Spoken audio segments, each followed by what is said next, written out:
So my tips came from two things that I came from, and that's mainly because I've run that workshop as we mentioned before that Red Ting is running this year with colleagues for 4 years, and there are two questions from international scholars that always come up. One is about the system, and one is about bias against non-American or American-based academics. And I just wanted to bring that up again and discuss that and what all the feedback were panelists were over the years, but also from my kind of comments. So the first comment is there a bias against non-US based scholars? And from my experience and also talking to colleagues in my reviews, is that the bias is not against non-US based scholars because it is a double-blind review process. The bias is against manuscripts and behavior that deviate from the norm. And I take that a bit from one of the presenters from Ilya at SMU, who basically said, sometimes we are, if you're not in that system in the United States or one of the top European schools where they really train you to write papers in a certain way and use data in a certain way, possibly, is that we write papers differently. And I see it with PhD student colleagues as much. So therefore, if you write differently and write against the norm, that's probably more the problem as the fact that it's not written from an American-based academic. So it is important to figure out what the norm is in terms of style in journals, formatting, positioning, theories used. And that's the comment that I've made before. What is the audience for your journal? Could be supply chain, could be IB in the case of the second paper. I think that's important to really consider. The other question, of course, is there's a bias against poorly written manuscript. So language readability matters a lot. And yes, there is a perception that non-American based scholars will be worse in English, but I don't think so. I get a lot of papers from colleagues that I have to edit for them and give feedback because my English is possibly slightly better than some of the native English speakers, because in Germany we got hammered on grammar. So I don't think necessarily that's the case, but I think a lot of my English speaking or native speaking editors or colleagues will edit a paper, copy edit a paper as much as non-US or American-based scholars. So these are two things to think of. Now, the last question is in terms of data. Now, is there a bias against American non-American data? And I think that's a question that always has come up as well. I don't think there's a bias. Now, I've used data from Germany and Australia, so that's maybe a little bit less or less contentious than maybe some other data.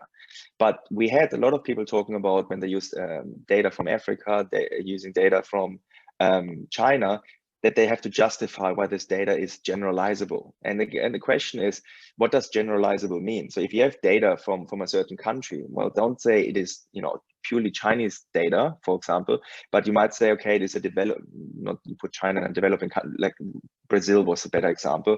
It's data from Brazil, but it's representative for a lot of developing countries and emerging countries, for the BRIC countries. So the question is around how do you frame the data you might have?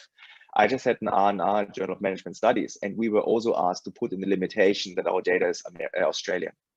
So while I'm not sure why it's relevant if a consumer is from one or the other country, it wasn't a consumer, it was an entrepreneur, I put it in the limitation section, of course, but you wouldn't see that someone writes down the data is limited because it's a US sample. So we still have to do that sometimes, but I don't think it prevents us from getting published. So these were all the themes in my experience, because often people have concerns about this. So I think it's important. I wanted to bring that up. I'm not sure if that's what Red Ting was looking at. And the second comment is what we have started talking about a bit in our breakout room, and I joined and Tim brought that up. The comment is about like, oh yeah, we're going to the Academy of Management, we're going to these international workshops, but they talk very much about, just the A-star, the top 5 journals and all of this, okay? We have to put in perspective that the systems do differ between countries. Okay, so in Australia, if you get your 3-year evaluation, if you look at things, what is expected from junior academics is a bit different to what in America. In America, you might, or top schools from my experience, never been in American schools, Tim and everyone can correct me here, but talking to colleagues, you have a bit more of a focus on the top publications, and it's very clear what these journals are. There might not be an expectations typically that you have to have finished 3 PhD students at the same time. There's also not an expectation that you have innovated your teaching, brought in industry funding, have interdisciplinary collaborations, and also set up a panel that has impact in changing the life of the university. All of these criteria are given to us, and they kind of, if you're just a perfect researcher, in Australia, my experience is you might actually struggle at some stage going up the career ladder. unless you're really fully outstanding. So there are certain expectations that might be different. But what Tim said in our breakout room, and I think that's very important to consider, and I can tell from my experience, I am based in Australia, but there is a chance that I might want to go back to Germany or Europe at some stage. So I can't just follow the Australian system, because we do know that in Australia, the ABDC ranking list is very friendly. It has the highest portion of A-star journals compared to a lot of the other rankings. So I have to look at the ABS, and I have to look into the German ranking. We might not follow the UTD list, and we might not be, the FT50 in Australia is now dominant as well. But the point is, if you just try to optimize for your particular institution, when it comes to a point where, you know, the rules change, and we see that now with, I don't know what your university is happening, but Macquarie, obviously, we're going through 20% redundancy in academic staff. We have to now see, okay, we have just having a lot of A's, Australian A's, is maybe not good enough anymore for the next round of academic life here. So therefore, looking beyond your own institution of what they want and what is valued overseas is very important. So these are the two things that, based on comments in running these workshops over the years, A, is their bias against non-American data or non-American scholars in general, and also, but our system is different.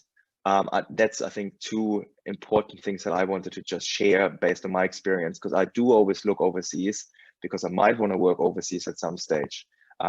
Yeah, so I hope that this helps.